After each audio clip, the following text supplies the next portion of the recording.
India is going through an unprecedented disaster. This disaster is something that is coming into our very homes. This is increasingly spreading to rural areas where we work. In these times, CRY is attempting to reach out to 3.5 lakh children and 170,000 families.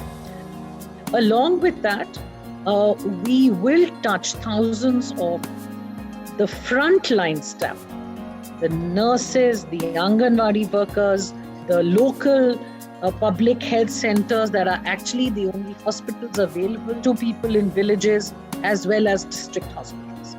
So how are we doing this? Work with and help the government medical health system. They need protective kits, they need screening equipment, they need thermal scanners, BP monitors, masks, sanitizers, anything that they require in order to ensure that more lives are not lost to COVID-19.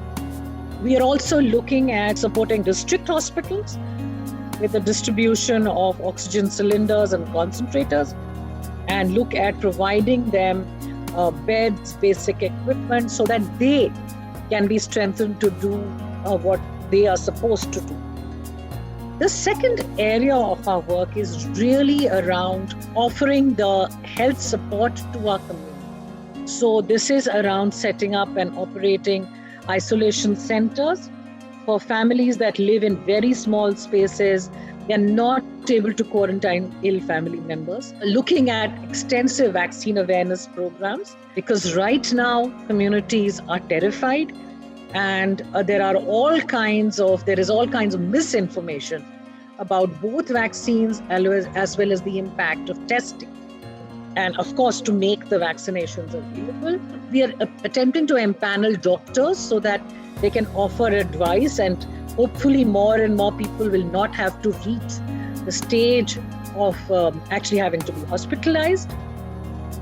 At the family level, we are also looking at things that we did last year as well, which was really dry rations and nutrition kits, as well as hygiene kits.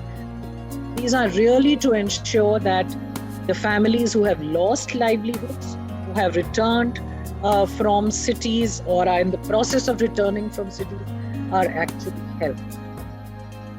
We are also looking at how to specifically address the psychosocial health and well-being of our children who are impacted by COVID-19 in so many ways. And how do we keep them engaged and learning in this time?